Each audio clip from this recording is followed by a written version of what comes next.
Do you need any fancy equipment to play your Japanese Sega Saturn in the United States? Well, maybe, depending on who you ask on the internet, but I'm going to show you how I play my Sega Saturn in the US. I'm your man out of Japan, Jay Contra, and this video is sponsored by my patrons over at patreon.com/jcontra. There's a lot of information going out on the internet about Japanese game consoles in general, but I want to specifically talk about the Sega Saturn and how you play this in the US of A. First, let's just talk about some facts. In Japan, electric voltage, what you're getting out of your power plug at home is 100 volts. In the United States, it's 120. That means there's a, 20 volt difference, which is, 20%. Now, what I've heard is that this is actually built into sort of like electric tolerance or the tolerance of these electronic devices. So what I want to show you on this console here is, well, first, the Sega Saturn has an internal power supply.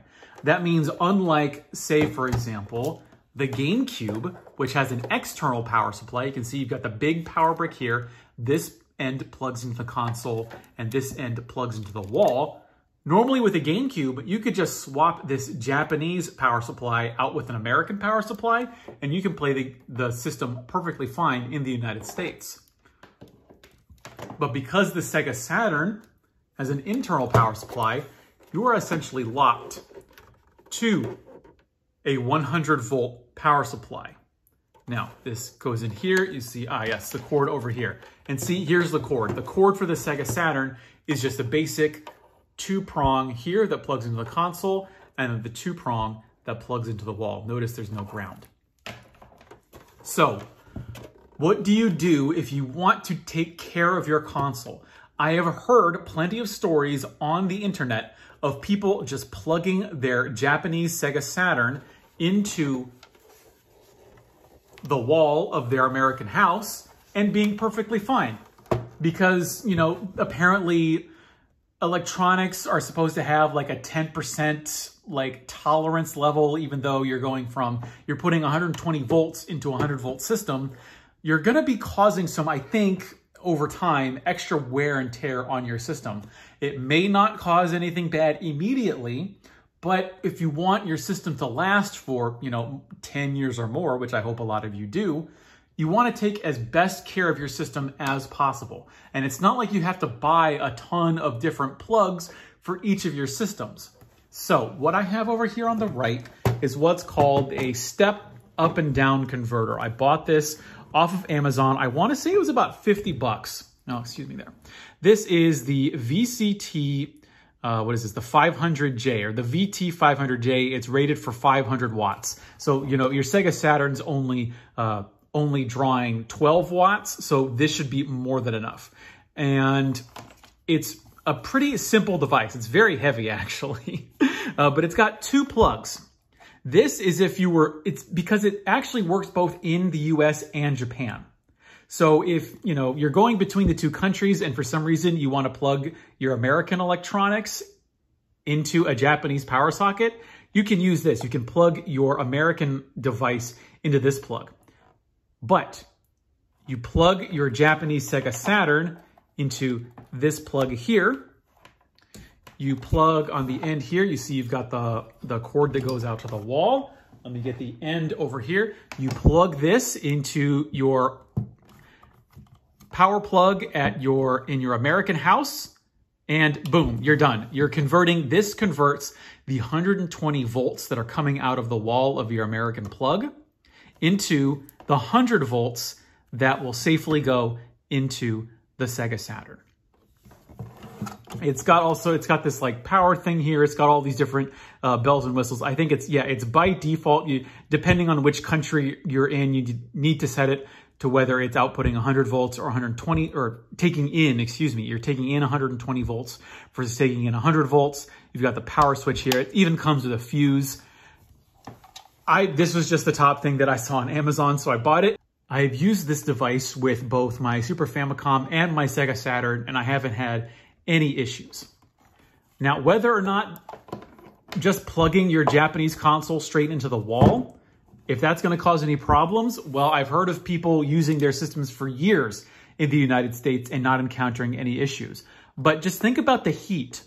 If your console is going to be taking on that extra voltage, the internal power supply is going to be generating extra heat, which means that you could potentially in the long run be damaging your system, even if it can accept that extra voltage. And that's not really a risk I'm willing to take with these systems that are now getting fairly expensive, and I think will continue to get more expensive as they sort of start dropping off because of electrical problems. So when you're talking about, like, especially a CD-based system, that the lens could go bad, the motor could go bad, the power supply could go bad, I'm just not going to take more risks than I have to when I'm playing my games on the original hardware.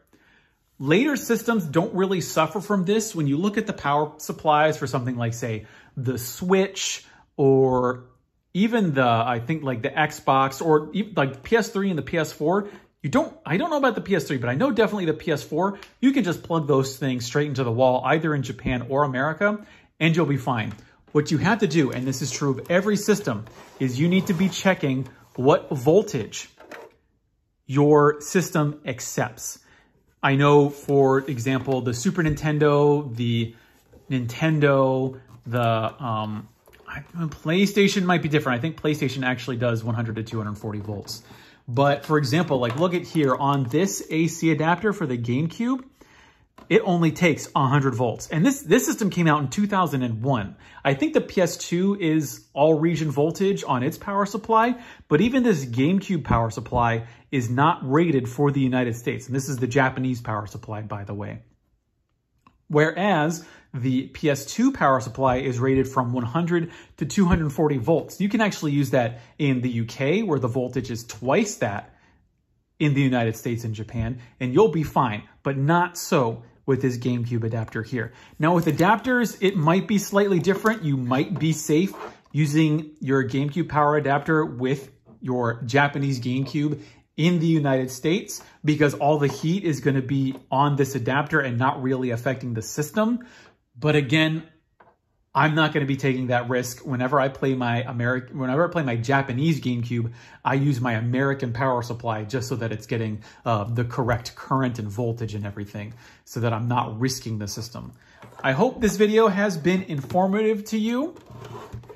This is my setup. It's an extra step. And yes, you lug around this giant metal piece of hardware when you want to just play your system. Yes, it's extra work. It's a little bit of an extra investment.